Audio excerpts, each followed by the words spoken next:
नमस्कार दोस्तों, terminal academy में आपका स्वागत है। आज हम लोग कक्षा 9वीं का विज्ञान जो कि एनसीईआरटी पैटर्न पर आधारित है उसका अध्ययन करेंगे। ये वीडियो कक्षा 9वीं के साथ साथ यूपीएससी, एसएससी, बैंक, रेलवे आदि प्रतियोगी परीक्षाओं के लिए भी उपयोगी है। तो चलिए वीडियो शुरू करते हैं। तो कक्षा 9वीं के विज्ञान के अंतर्गत आज का हमारा पहला अध्याय है हमारे आसपास के पदार्थ। तो आज हम लोग आसपास के पदार्थ के बारे में अध्ययन करेंगे, यानी मैटर इन आवर सराउंडिंग। तो सबसे पहले देखेंगे पदार्थ क्या है। पदार्थ इस विश्व में प्रत्येक वस्तु जिस सामग्री से बनी होती है उसे वैज्ञानिकों ने पदार्थ का नाम दिया है। अर्थात हमारे चारों ओर व्याप्त वे सभी वस्तुएं जो हमें दिखाई देती हैं या जिनको हम महसूस करते हैं तथा जिनमें द्रव्यमान होता है एवं जो स्थान घेरने की क्षमता रखती हैं, वे सभी वस्तुएं पदार्थ कहलाती हैं। जैसे हवा, भोजन, पानी, पत्थर, बादल, तारे, ये सभी वस्तुएं ही क्या हैं? पदार्थ हैं। यहाँ तक कि पानी की एक बूंद भी पदार्थ है तथा रेती का एक कण ये भी पदार्थ है। सूर्य, चंद्रमा, ये सब भी पदार्थ हैं। तो आप लोगों को पदार्थ तो समझ में आ गया होगा। भारत के प्राचीन दार्शनिकों ने पदार्थ को 5 मूल तत्वों में विभाजित किया है। ये 5 तत्व को पंचतत्व कहा गया है। ये पंचतत्व हैं वायु, पृथ्वी, अग्नि, जल और आकाश। उनके अनुसार यानी दार्शनिकों के अनुसार इन्हीं पंचतत्वों से सभी वस्तुएं बनी हैं। यूनानी दार्शनिकों का भी मानना है कि इन्हीं पंचतत्वों से बनी हैं जितनी भी वस्तुएं बनी हैं। अर्थात यूनानी दार्शनिक भी इसी प्रकार से पदार्थों का वर्गीकरण करते हैं। आधुनिक वैज्ञानिकों ने पदार्थ को भौतिक गुणधर्म एवं रासायनिक प्रकृति के आधार पर 2 प्रकार से वर्गीकृत किया है। इस अध्याय में केवल भौतिक गुणों के आधार पर हम पदार्थ के बारे में जानेंगे। पदार्थ का भौतिक गुण में सबसे पहले देखेंगे पदार्थ का भौतिक स्वरूप क्या है। तो पदार्थ का भौतिक स्वरूप में देखेंगे पदार्थ कणों से मिलकर बना है। इसमें भी 2 विचारधाराएं प्रचलित हैं। एक विचारधारा का मानना है कि पदार्थ लकड़ी की तरह सतत होता है, जबकि दूसरे विचारधारा का मानना है कि पदार्थ छोटे छोटे कणों से मिलकर बना होता है। पदार्थ का भौतिक स्वरूप एक ये भी है कि पदार्थ के कण बहुत छोटे छोटे होते हैं। ये इतने छोटे छोटे होते हैं कि हम इनकी कल्पना भी नहीं कर सकते हैं। अब हम पदार्थ के कणों के अभिलाक्षणिक गुण के बारे में जानेंगे कि पदार्थ के कणों के क्या गुण होते हैं। तो एक गुण इसका ये है कि पदार्थ के कण के बीच रिक्त स्थान होता है। अर्थात प्रत्येक पदार्थ के कणों के बीच खाली जगह होता है। इसको एक उदाहरण के रूप में हम समझते हैं। मान लिया एक गिलास है जिसमें आधे हिस्सा तक पानी भरा हुआ है। अब इसमें एक नींबू लेते हैं, इसको निचोड़ देते हैं इस पानी में। देखते हैं कि ये नींबू का रस पानी में घुल जाता है। इसका तात्पर्य ये है कि नींबू का रस पानी के कणों के बीच में समावेशित हो जाता है। अतः यह सिद्ध होता है कि पदार्थ के कणों के बीच जगह यानी रिक्त स्थान होता है जिसमें कि अन्य कोई पदार्थ आके मिल जाता है, समावेशित हो जाता है। अगला पदार्थ का कण का गुण है ये कि पदार्थ के कण निरंतर गतिशील होते हैं। पदार्थ के कण निरंतर गतिशील होते हैं अर्थात उनमें गतिज ऊर्जा होती है। तापमान बढ़ने से कणों की गतिज ऊर्जा तेज हो जाती है, अर्थात तापमान बढ़ने से कणों की गतिज ऊर्जा बढ़ जाती है। नोट, एक बात पे ध्यान देंगे कि 2 विभिन्न पदार्थों के कणों का स्वतः मिलना ही विसरण कहलाता है। अर्थात विसरण किसे कहते हैं? जब 2 विभिन्न पदार्थों के कण आपस में स्वतः मिल जाते हैं तो उसे विसरण कहा जाता है। पदार्थ का अगला गुण है कि पदार्थ के कणों के बीच एक आकर्षण बल कार्य करता है, जिसके कारण ही पदार्थ के कण आपस में जुड़े होते हैं। इस कणों के आकर्षण बल के कारण ही पदार्थ का आकार निश्चित होता है, आयतन निश्चित होता है। यदि आकर्षण बल अधिक हुआ तो पदार्थ दृढ़ अवस्था में आ जाती है, मतलब इसको ठोस बोला जाता है। यदि पदार्थ के कणों के बीच आकर्षण बल कमज़ोर होता है अर्थात बहुत कम मात्रा में आकर्षण बल पाया जाता है तो ये द्रव अवस्था में होती है। यदि इनके बीच आकर्षण बल एकदम न के बराबर हो, नगण्य हो, तो ये पदार्थ गैसीय अवस्था में होती है। तो इसका एक ये भी गुण था कि पदार्थ के कण एक दूसरे को आकर्षित करते हैं। अब हम पदार्थ की अवस्थाओं के बारे में बात करेंगे। तो पदार्थ की मुख्यतः 3 अवस्थाएं होती हैं। पहली अवस्था इसकी ठोस है। ठोस किसे कहते हैं? पदार्थ की ऐसी अवस्था जिसमें एक निश्चित आकार होता है एवं निश्चित आयतन होता है तथा जिसका संपीड्यता नगण्य होती है, वह वस्तु ठोस कहलाती है।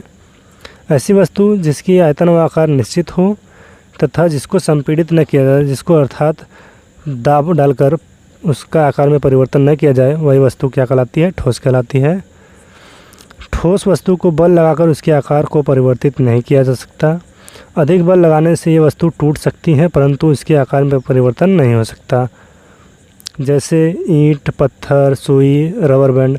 रबर बैंड यहाँ पे इसको अगर हम खींच के बड़ा करें तो बड़ा हो जाता है, परंतु जैसे बल हटाएंगे तो पुरानी अवस्था में आ जाता है। पदार्थ की अगली अवस्था है द्रव। पदार्थ की ऐसी अवस्था जिसमें वस्तु का आयतन तो निश्चित होता है परंतु उसका आकार अनिश्चित होता है, वह क्या कहलाती है? द्रव कहलाती है। द्रव में बहाव का गुण होता है, अर्थात पदार्थ की ऐसी अवस्था जिसमें वस्तु का आयतन तो निश्चित हो परंतु उसका आकार क्या हो? अनिश्चित, यानी किसी भी आकार में वह बदल जाए, वो वस्तु द्रव कहलाती है। द्रव का एक गुण ये भी होता है कि द्रव आसानी से बह सकते हैं। इसको किसी भी सतह पर डाल दिया जाए तो बहते हैं, अर्थात इसका आकार निश्चित नहीं होता है परंतु इसका आयतन निश्चित होता है। जिस बर्तन में इसको डाल दिया जाए उसी बर्तन का आयतन वो ग्रहण कर लेता है। नोट: द्रव में ठोस द्रव गैसों का विसरण संभव है, अर्थात द्रव में हम किसी भी ठोस वस्तु को आसानी से घोल सकते हैं और द्रव में किसी द्रव को आसानी से घोल सकते हैं और द्रव में गैस को भी घोला जा सकता है। उदाहरण जैसे किसी द्रव में हम चीनी ठोस है, चीनी को हम घोलें तो आसानी से घुल सकता है।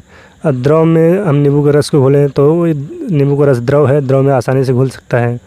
और कभी कभी ये होता है कि द्रव में ऑक्सीजन घुले होते हैं, कार्बन डाइऑक्साइड घुले होते हैं।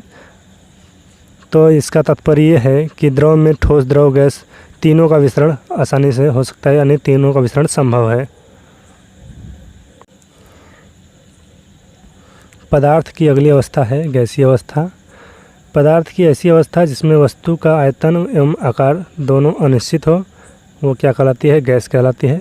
गैस को संपीड़ित किया जाता है, अर्थात गैस का संपीड़न सबसे अधिक होता है। इसको अधिक मात्रा में दबाया जा सकता है। संपीड़न का तात्पर्य है दबाना, अर्थात दाब डालकर उसको संपीड़ित किया जा सकता है किसी वस्तु को, तो उसको कहते हैं संपीड़ित करना। एलपीजी गैस जो हम लोग सिलेंडर में भरे होते हैं हम लोगों के सिलेंडर में, वो एलपीजी गैस वो संपीड़ित होता है, अर्थात इसको दाब डालकर एक गैस में भरा होता है, उस सिलेंडर में भरा होता है, उसे एलपीजी कहते हैं। तो अस्पतालों में दी जाने वाली ऑक्सीजन गैस सिलेंडर में भरी होती है, जो कि मरीजों को ऑक्सीजन देने के लिए कार्य किया जाता है। सीएनजी गैस भी संपीड़ित गैस होती है, जो कि ईंधन के रूप में प्रयोग किया जाता है किसी टेम्पो, कार आदि चलाने के लिए, बस को चलाने के लिए, अर्थात ईंधन के रूप में कार्य करता है संपीड़ित गैस।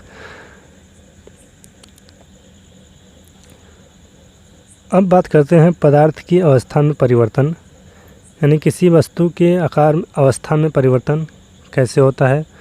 तो पदार्थ की 3 अवस्थाएं होती हैं, ठोस, द्रव, गैस। ये तीनों अवस्थाएं ताप एवं दाब के परिवर्तन से अपने अवस्था में परिवर्तन करती हैं।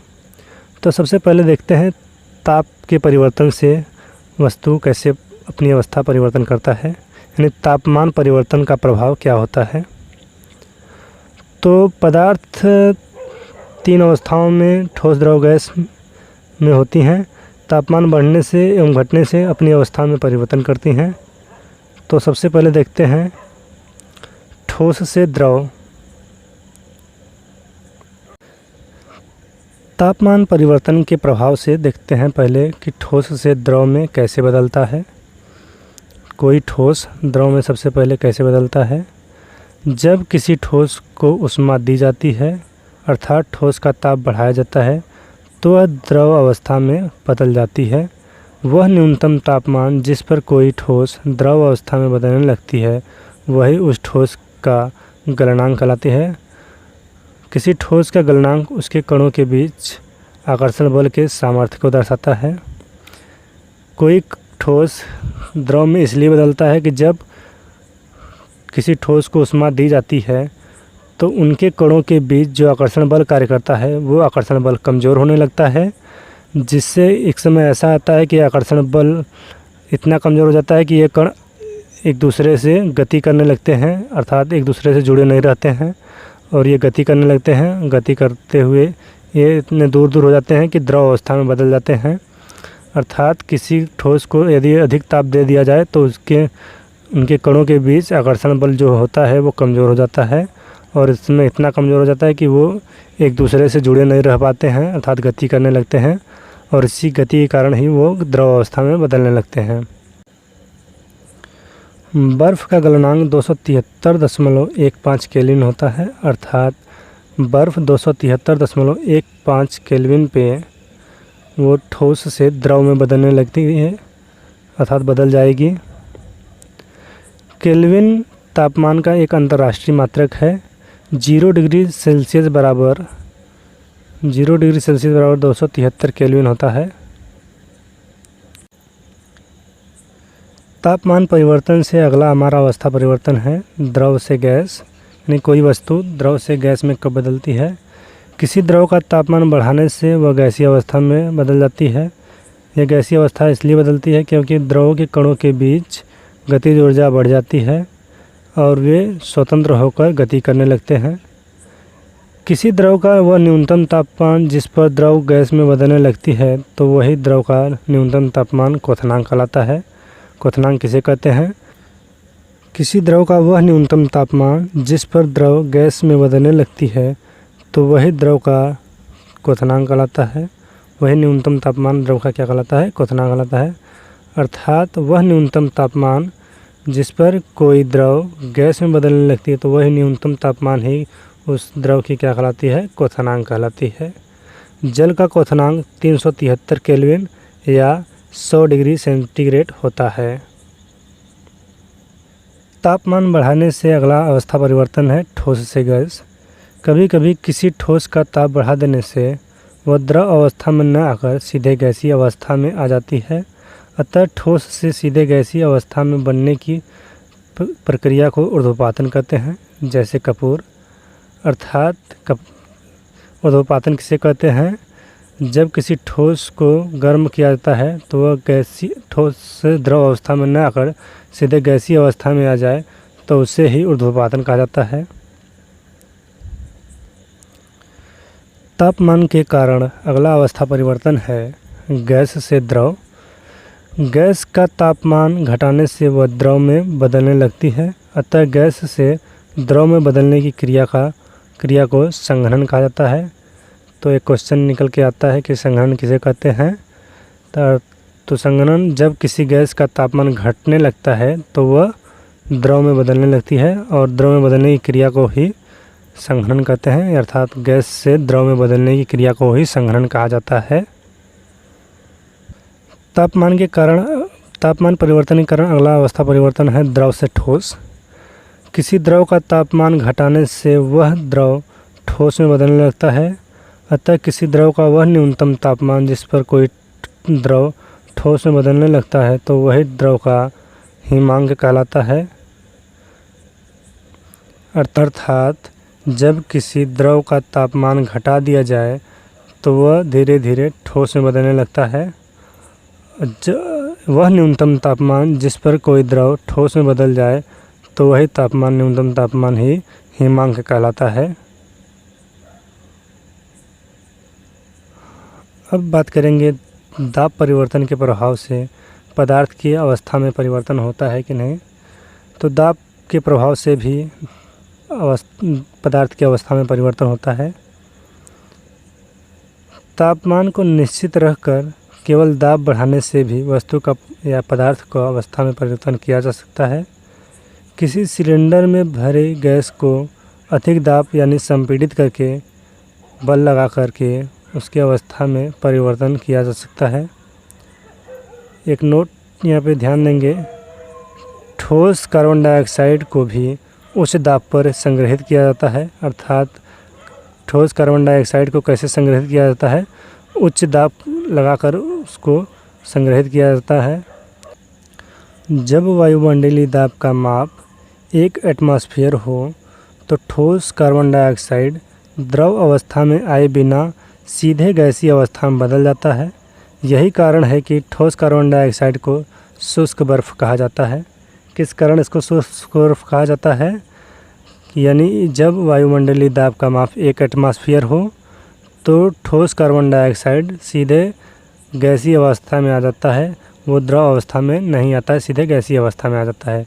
यही कारण है कि ठोस कार्बन डाइऑक्साइड को शुष्क बर्फ़ कहा जाता है। नोट एक बात ध्यान देंगे कि एटमॉस्फेयर दाब का मात्रक है। दाब का एसआई मात्रक जबकि पास्कल होता है।